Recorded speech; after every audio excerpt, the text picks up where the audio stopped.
excited to be here at the Capitan. Always, always, always, especially to hear Rob Richards play. And look at all that music he got out of that instrument. It's just he's a master. Thank you all for being here. I can't quite believe it is Peter Pan's 60th anniversary, but it is. And it'll be even more remarkable to you when we have two people I'm going to introduce on the stage who participated in its creation. And that's what we're here for tonight. As you know, the film has been lovingly restored. It's about to come out on Blu-ray. Of course. And when they do those restorations now, they do them meticulously so that they look the way they're supposed to look. They look like really clean film, not like a shiny video that's been overly polished. And that's the idea, to make it look just as it did when it opened in 1953. 1953, amazing. So,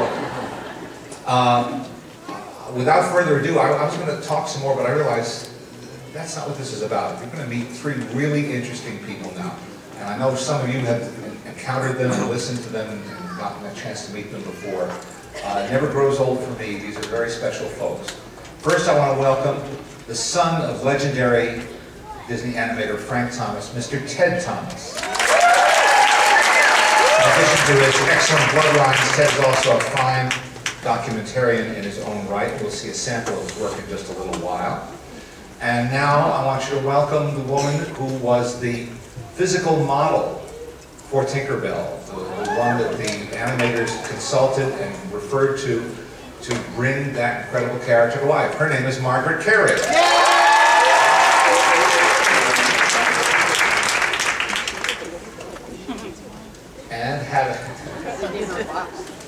And our next guest, our final guest, did double duty, was the reference model for Wendy, for the animators, but more tangibly to us is the voice of Wendy, which she will forever be, as well as the voice of Alice in Alice in Wonderland. Please say hello to Catherine Beaumont.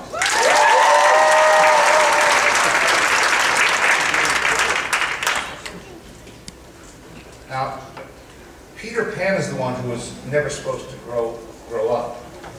But you two ladies never grow old. And, Thank you. Well, it's in our contract. You negotiated a good deal then, because you've fallen into the fountain of youth, both of you, and it's lovely to see. Ted, you're nice too, but I'm paying better right now.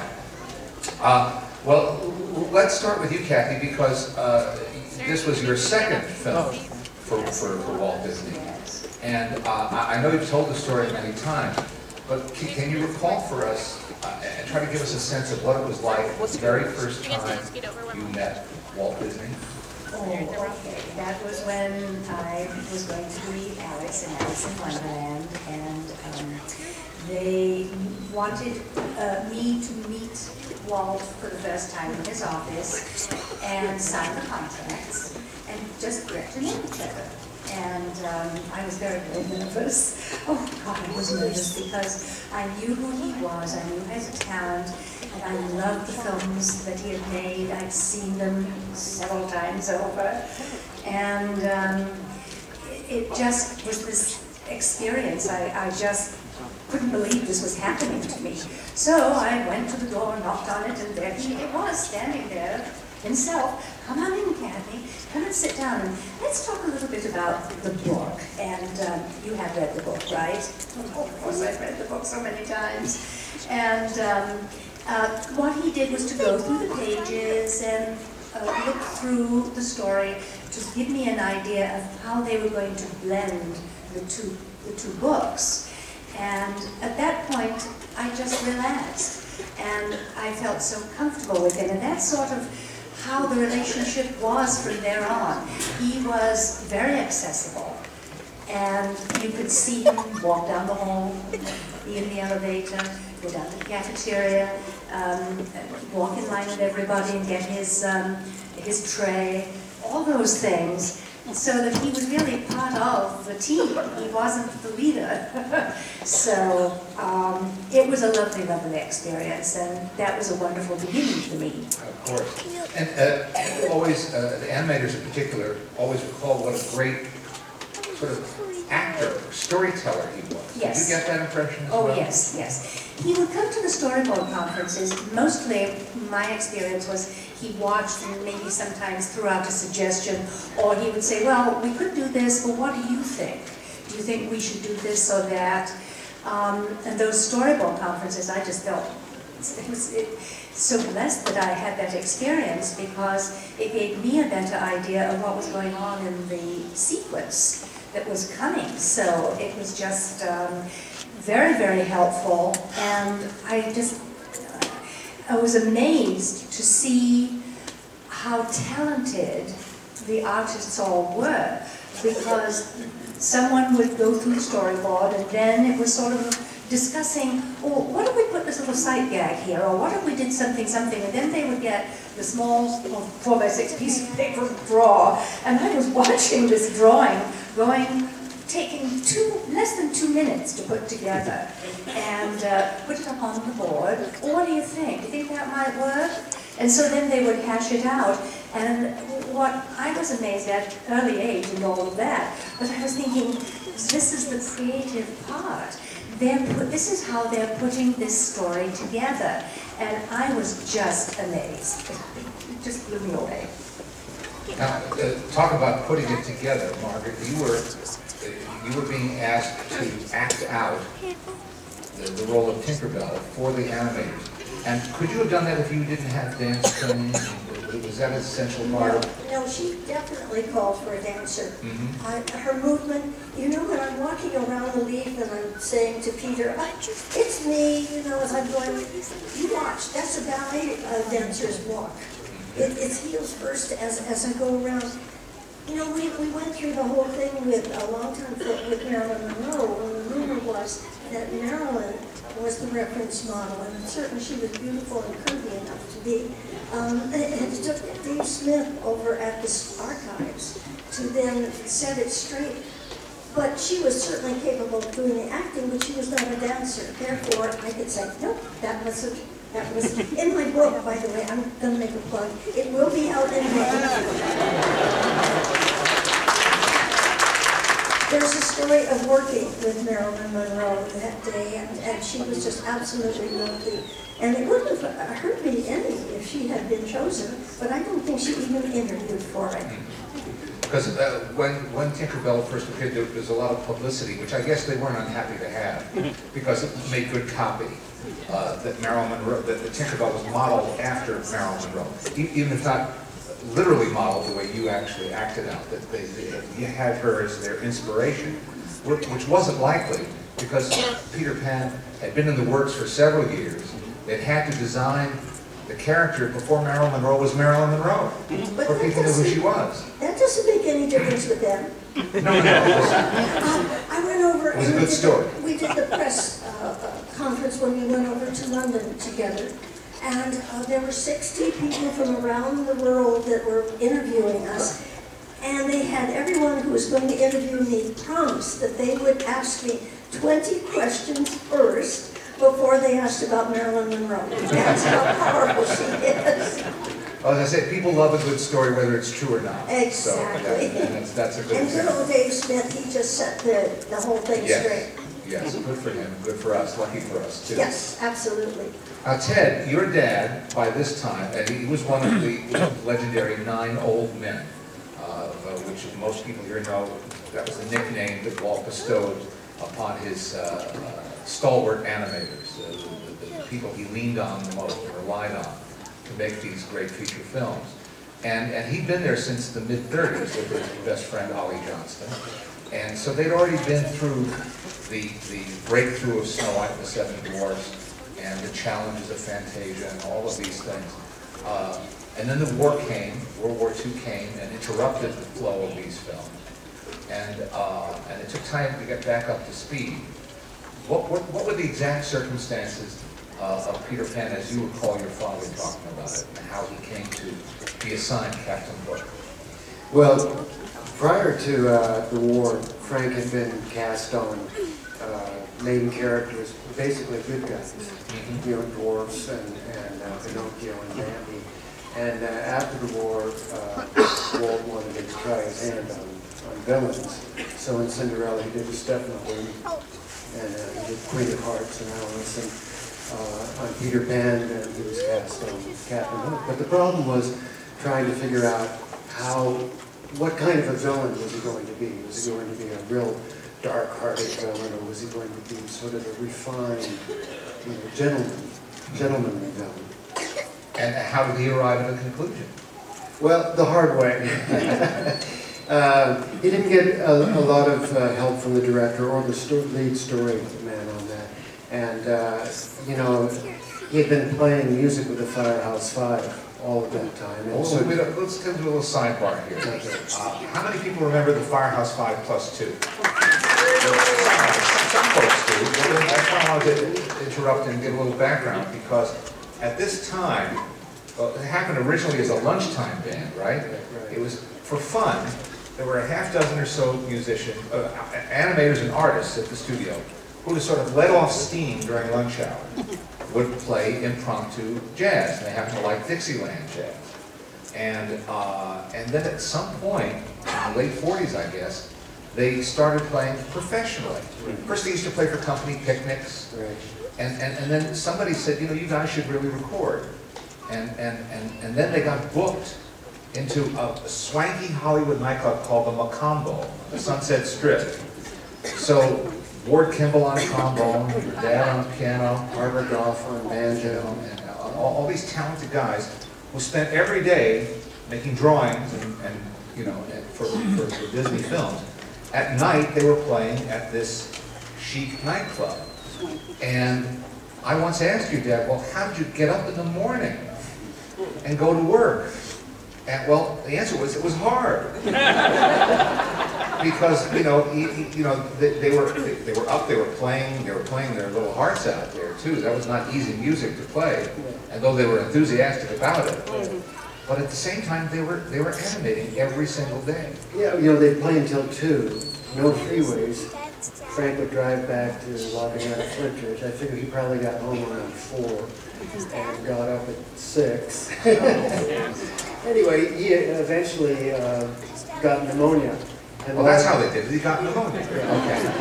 So he was in the hospital and sort of sorted things out. So when he came back about 8 weeks later, the same drawing he'd been working on was still on his animation desk, by the way.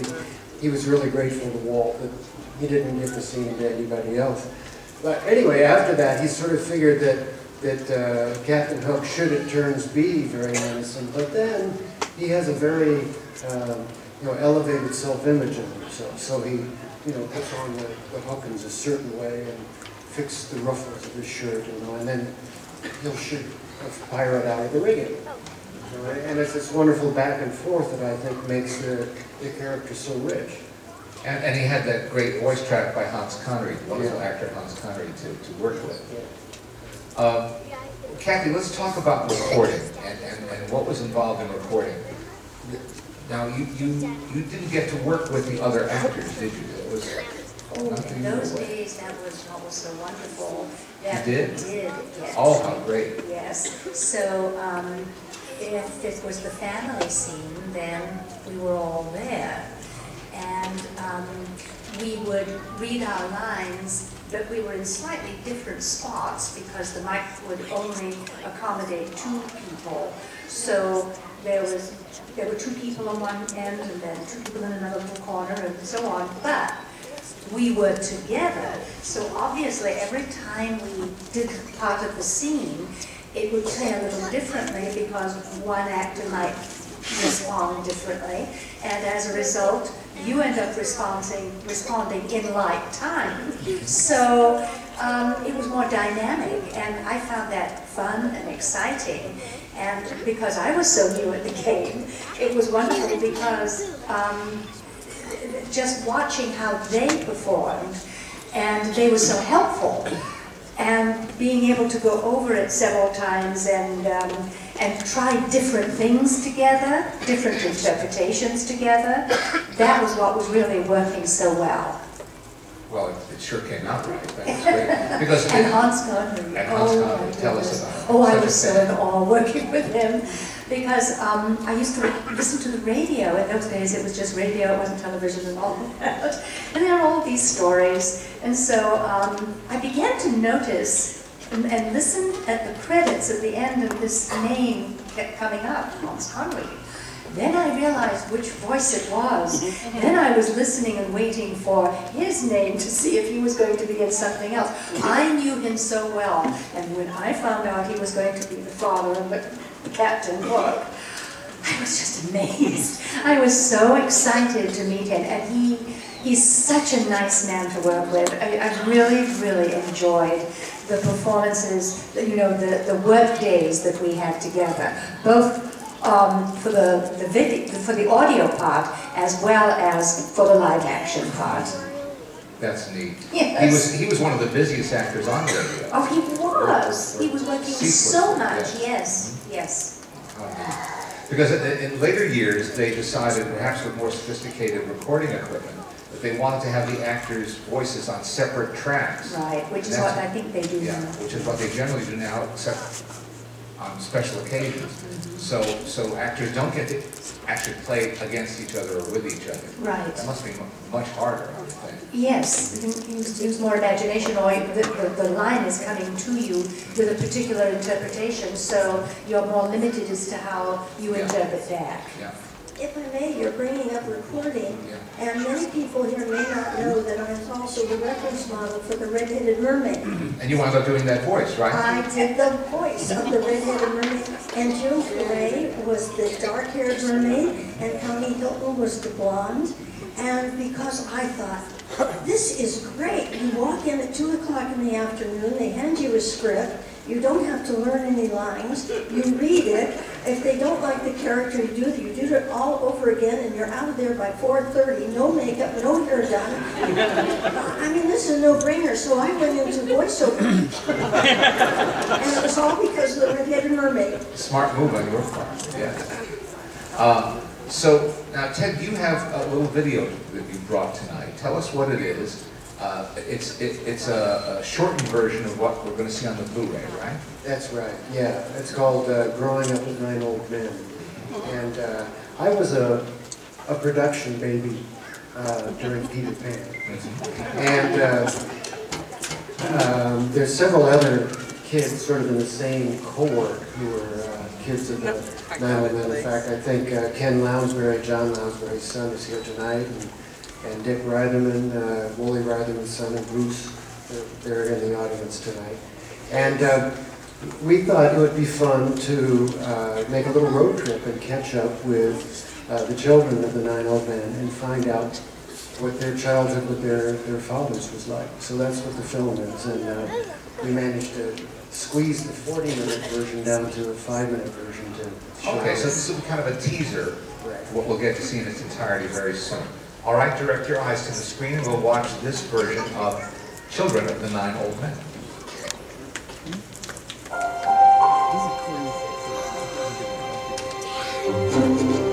Walt Disney called them his 9 Old Men, a core group of animators who were with him from the 1930s onward.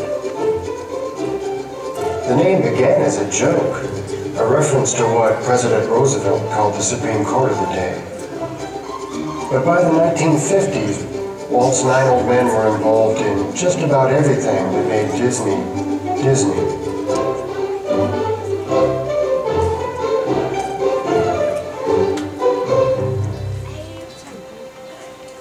They were extraordinary artists.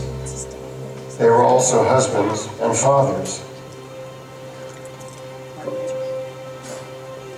One of the 9, Frank Thomas, was my dad.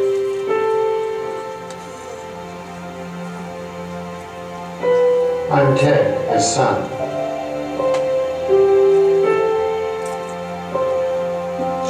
When people learn about the 7 families, it often leads to a question.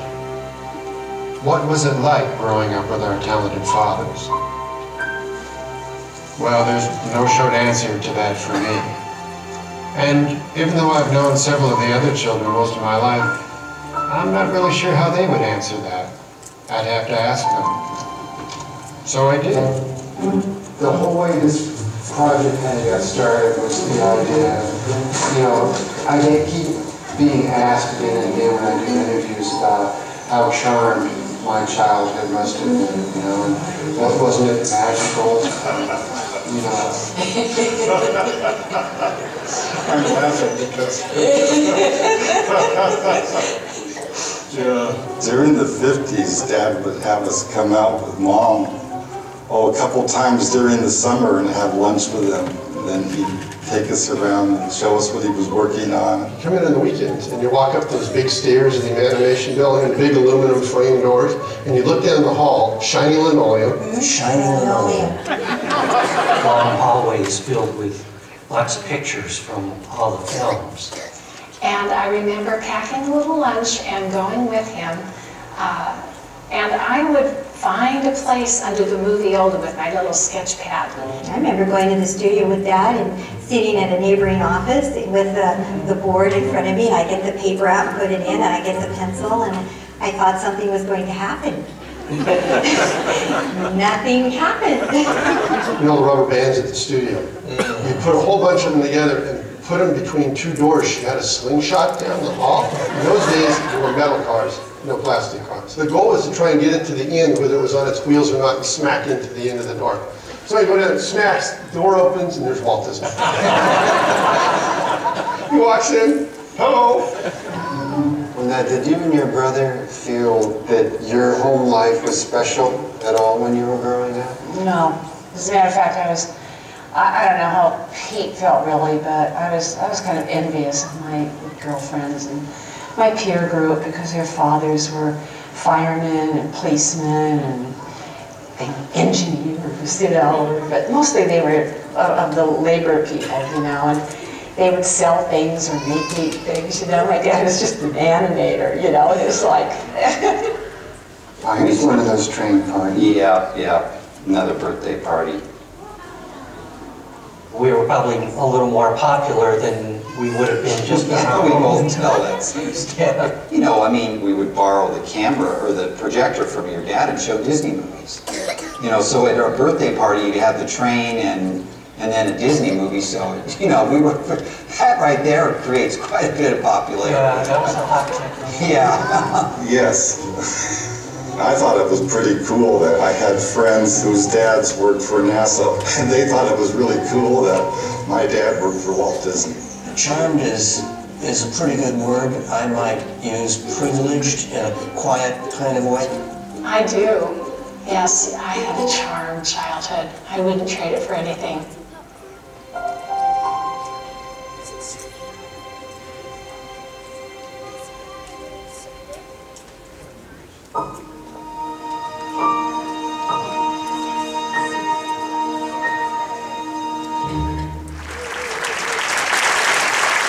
That's wonderful. Now, you've got me hooked. I can't wait to see the whole thing. Truly.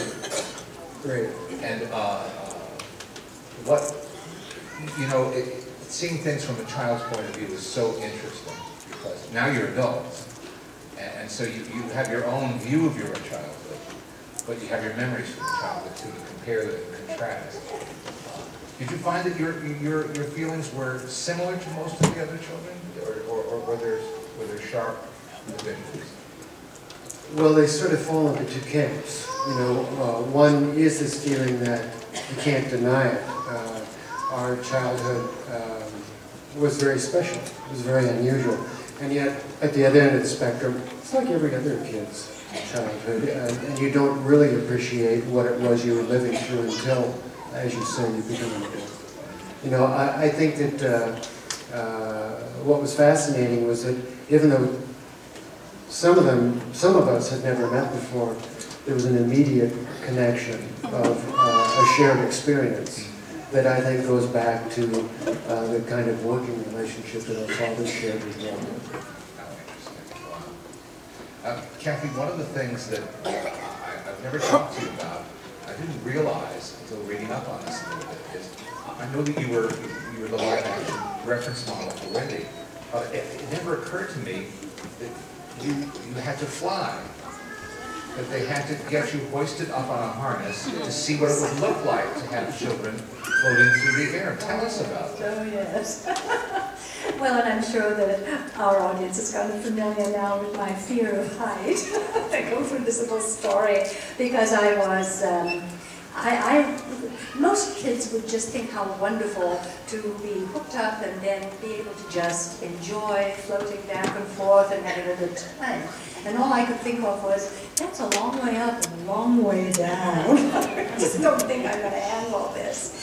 But the person who played Peter Pan was also a dancer, and he was quite sensitive to what was going on. I didn't really want to say anything, but I was really uptight. And he said, well, you know, we'll both hook up together. I'll have mine, you'll have yours, and we'll just kind of get used to using this and just float up a little bit and not go up too high. And that was okay with me. I felt comfortable.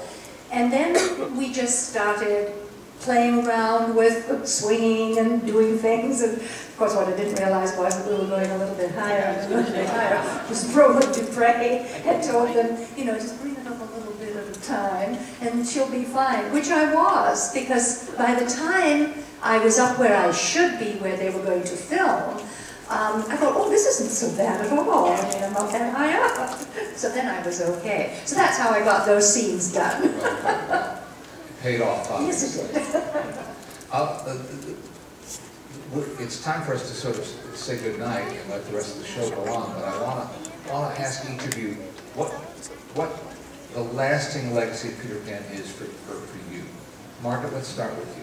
May I move over from that? And you're not going to say no because you have all these witnesses. No.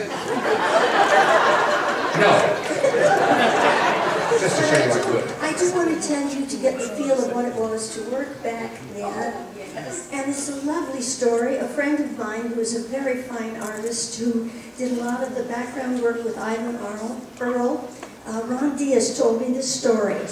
And he was 17 years old, and he wrote to Disney after he had been accepted to have his artwork on a U.S. postal stamp. Said, would you like to hire me? And they said yes. He came over from Hawaii, and he started to work there, and he was up on the 3rd floor, about 3 months into his employment, and he's walking up the hall, and Walt Disney comes walking towards him. And what does a 17-year-old think? What do you say? Hi, Walt? Hello, Mr. Disney. How are you, Mr. Disney? Don't you say anything. You look askance. And as they got closer, Walt Disney stepped up to him, put his hand on his shoulder, and said, "Hi, Ron. How's it going?" Now that is utterly amazing for the head of the studio to know a young apprentice who was there. That's the kind of feeling that we had working there all the time. And believe me, honey, I'm old enough to be able to tell you that story. But Peter Pan has been my life. I love it. The fact that I can take James and Barry, Walt Disney, Roy Disney, Mark Davis, Jerry Geronimi, and Tinkerbell, and put them all together with my name. I mean, what's to worry about? I love it. I really do. And what I do love is when you watch it coming up on the screen. And of course, I'm so happy they brought soft lines back. Because if anybody needs soft lines nowadays, it's me. That you will laugh. We forget what a funny movie it is. And your father had so much to do with it. And that's exactly how I feel. It's just the time, the stories that are so timeless and have so much to offer to the generations, and it still has a life. I think that was Disney, and that's what's so wonderful about him. And for you, Ken? Well, I find it remarkable that these films that this generation of artists worked on are perennials that, 50, 60, 70 years later, we're still watching them. And not solely because the Disney folks are great geniuses at marketing. I mean, they are.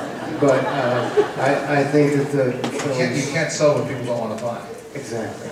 exactly. And that to me is what I take away. It's just, the other thing, it's strange for me to live long enough that my childhood is now history.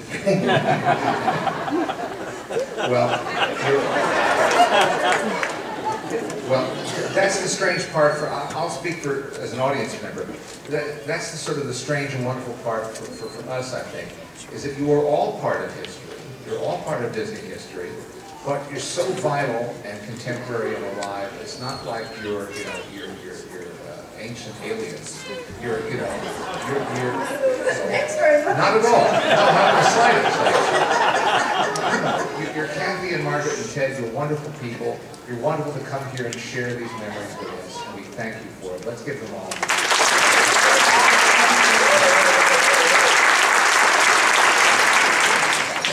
It really is amazing.